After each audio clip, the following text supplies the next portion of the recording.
श्रीमद्भागवत महापुराण प्रथम स्कंद अध्याय 11। श्रीमद्भागवत महापुराण प्रथम स्कंध एकादश अध्याय है। द्वारका में श्री कृष्ण का राजोचित स्वागत। सूत जी कहते हैं, श्री कृष्ण ने अपने समृद्ध अनर्थ देश में पहुंचकर वहां के लोगों की विरह वेदना बहुत कुछ शांत करते हुए अपना श्रेष्ठ पांचजन्य नामक शंख बजाया। भगवान के होंठों की लाली से लाल हुआ वह श्वेतवर्ण का शंख बजते समय उनके करकमलों में ऐसा शोभायमान हुआ जैसे लाल रंग के कमलों पर बैठकर कोई राजहंस उच्च स्वर से मधुर गान कर रहा हो।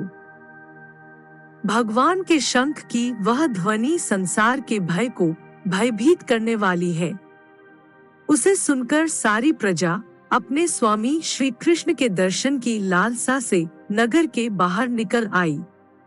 भगवान श्री कृष्ण आत्माराम हैं। वे अपने आत्मलाभ से ही सदा सर्वदा पूर्ण काम हैं।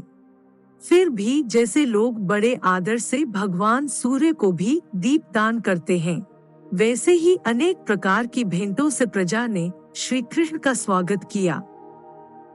सबके मुख कमल प्रेम से खिल उठे। वे हर्ष गदगद वाणी से सबके सुहृद और संरक्षक भगवान श्री कृष्ण की ठीक वैसी स्तुति करने लगे जैसे बालक अपने पिता से अपनी तोतली बोली में बातें करता है। स्वामी, हम आपके उन चरण कमलों को सदा सर्वदा प्रणाम करते हैं जो इस संसार में परम कल्याण चाहने वालों के लिए सर्वोत्तम आश्रय हैं, जिनकी शरण ले लेने पर परम समर्थ काल भी एक बाल तक बाका नहीं कर सकता। विश्व भावन, आप ही हमारे माता, सुहृद, स्वामी और पिता हैं। आप ही हमारे सद्गुरु और परम आराध्य देव हैं। आपके चरणों की सेवा से हम कृतार्थ हो रहे हैं। आप ही हमारा कल्याण करें। आहा, हम आपको पाकर सनाथ हो गए, क्योंकि आपके सर्व सौंदर्य सार अनुपम रूप का हम दर्शन करते रहते हैं। कितन सुंदर मुख है, प्रेमपूर्ण मुस्कान से स्निग्ध चितवन, यह दर्शन तो देवताओं के लिए भी दुर्लभ है। कमलनयन श्री कृष्ण, जब आप अपने बंधु बांधवों से मिलने के लिए हस्तिनापुर अथवा मथुरा ब्रजमंडल चले जाते हैं, तब आपके बिना हमारा एक एक क्षण कोटि कोटि वर्षों के समान लंबा हो जाता है। आपके बिना हमारी दशा वैसी हो जाती है जैसे सूर्य के बिना आँखों की। भक्त वत्सल भगवान श्री कृष्ण प्रजा के मुख से ऐसे वचन सुनते हुए और अपनी कृपा में दृष्टि से उन पर अनुग्रह की वृष्टि करते हुए द्वारका में प्रविष्ट हुए। जैसे नाग अपनी नगरी भोगवती पातालपुरी की रक्षा करते हैं, वैसे ही भगवान की वह द्वारकापुरी भी मधु, भोज, दशारह, अरह, कुकुर, अंधक और वृष्णिवंशी यादवों से, जिनके पराक्रम की तुलना और किसी से भी नहीं की जा सकती, सुरक्षित थी। वह पुरी समस्त ऋतुओं के संपूर्ण वैभव से संपन्न एवं पवित्र वृक्षों एवं लताओं के कुंजों से युक्त थीं। स्थान स्थान पर फलों से पूर्ण उद्यान, पुष्पवाटिकाएं एवं क्रीड़ावन थे। बीच बीच में कमलयुक्त सरोवर नगर की शोभा बढ़ा रहे थे। नगर के फाटकों, महल के दरवाजों और सड़कों पर भगवान के स्वागतार्थ बंधनवारें लगाई गई थीं। चारों ओर चित्र विचित्र ध्वजापताकाएं फहरा रही थीं, जिनसे उन स्थानों पर घाम का कोई प्रभाव नहीं पड़ता था। उसके राजमार्ग, अन्य सड़कें, बाजार और चौक झाड़ बुहार कर सुगंधित जल से सींच दिए गए थे और भगवान के स्वागत के लिए बरसाए हुए फल फूल अक्षतंकुर चारों ओर बिखरे हुए थे। घरों के प्रत्येक द्वार पर दही, अक्षत, फल, ईख, जल से भरे हुए कलश, उपहार की वस्तुएं और धूप दीप आदि सजा दिए गए थे। उदार शिरोमणि वसुदेव, अक्रूर, उग्रसेन, अद्भुत पराक्रमी बलराम, प्रद्युम्न, चारुदेशन और जाम्बंती नंदन सांब ने जब यह सुना कि हमारे प्रियतम भगवान श्री कृष्ण आ रहे हैं, तब उनके मन में इतना आनंद उमड़ा कि उन लोगों ने अपने सभी आवश्यक कार्य, सोना, बैठना और भोजन आदि छोड़ दिए। प्रेम के आवेग से उनका हृदय उछलने लगा। वे मंगल शकुन के लिए एक गजराज को आगे करके स्वस्तिन पाठ करते हुए और मांगलिक सामग्रियों से सुसज्जित ब्राह्मणों को साथ लेकर चले। शंख और तुरही आदि बाजे बजने लगे और देवध्वनि होने लगी। वे सब हर्षित होकर रथों पर सवार हुए और बड़ी आदर बुद्धि से भगवान की अगवानी करने चले। साथ ही भगवान श्री कृष्ण के दर्शन के लिए उत्सुक सैकड़ों श्रेष्ठ वारांगनाएं, जिनके मुख कपोलों पर चमचमाते हुए कुंडलों की कांति पड़ने से बड़े सुंदर दिखते थे, पालकियों पर चढ़कर भगवान की अगवानी के लिए चली। बहुत से नट, नाचने वाले, गाने वाले, विरत बखानने वाले सूत, मागध और वंदीजन भगवान श्री कृष्ण के अद्भुत चरित्रों का गायन करते हुए चले। भगवान श्री कृष्ण ने बंधु बांधवों, नागरिकों और सेवकों से उनकी योग्यता के अनुसार अलग अलग मिलकर सबका सम्मान किया। किसी को सिर झुकाकर प्रणाम किया, किसी को वाणी से अभिवादन किया, किसी को हृदय से लगाया, किसी से हाथ मिलाया, किसी की ओर देखकर मुस्कुरा भर दिया और किसी को केवल प्रेम भरी दृष्टि से देख दिया। जिसकी जो इच्छा थी उसे वही वरदान दिया। इस प्रकार चांडाल पर्यंत सबको संतुष्ट करके गुरुजन, सपत्नीक ब्राह्मण और वृद्धों का तथा दूसरे लोगों का भी आशीर्वाद ग्रहण करते एवं वंदीजनों से विरुदावली सुनते हुए सबके साथ भगवान श्री कृष्ण ने नगर में प्रवेश किया। शौनक जी जिस समय भगवान राजमार्ग से जा रहे थे, उस समय द्वारका की कुलकामिनियां भगवान के दर्शन को ही परमानंद मानकर अपनी अपनी अटारियों पर चढ़ गईं। भगवान का वक्षस्थल मूर्तिमान सौंदर्य लक्ष्मी का निवास स्थान है।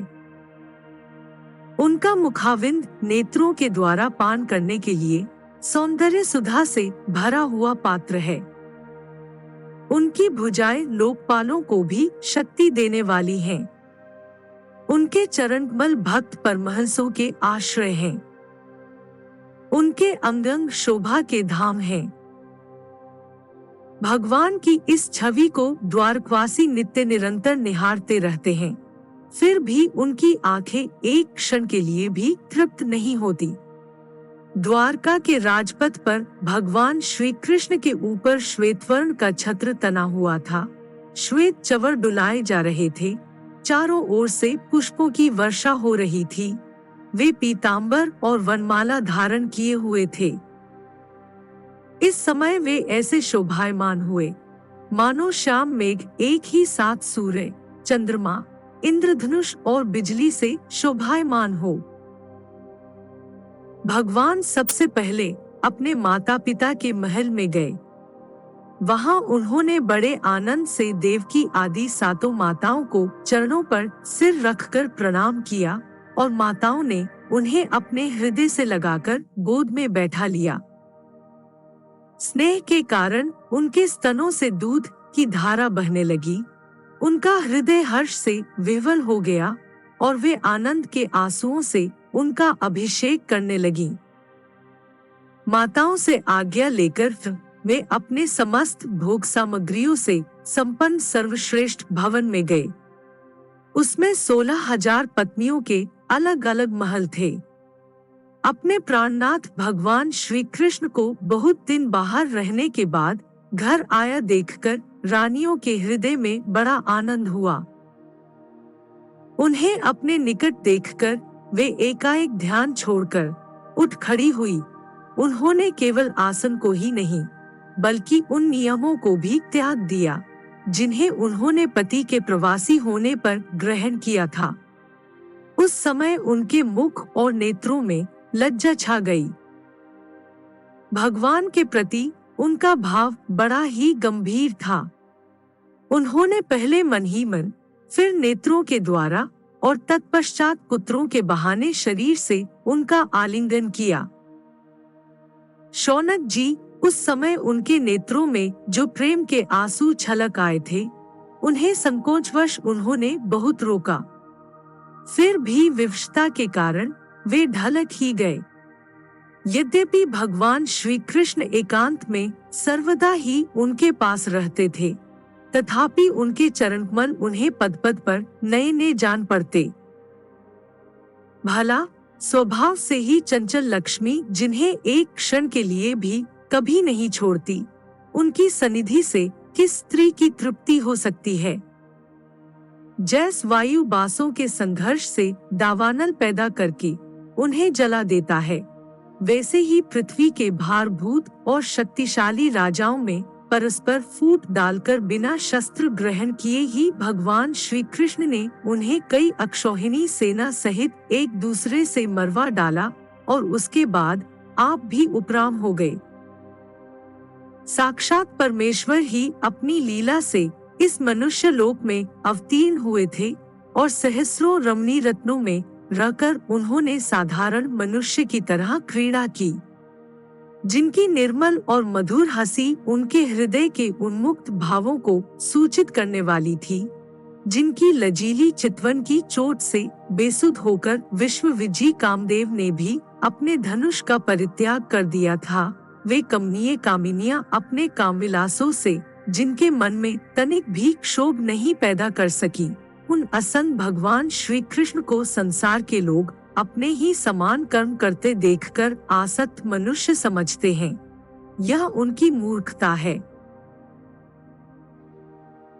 यही तो भगवान की भगवत्ता है कि वे प्रकृति में स्थित होकर भी उसके गुणों से कभी लिप्त नहीं होते, जैसे भगवान की शरणागत बुद्धि अपने में रहने वाले प्राकृत गुणों से लिप्त नहीं होती। वे मूढ़ स्त्रियां भी श्री कृष्ण को अपना एकांत सेवी स्त्री प्रायण भक्त ही समझ बैठी थीं, क्योंकि वे अपने स्वामी के ऐश्वर्य को नहीं जानती थीं, ठीक वैसे ही जैसे अहंकार की वृत्तियां ईश्वर को अपने धर्म से युक्त मानती हैं।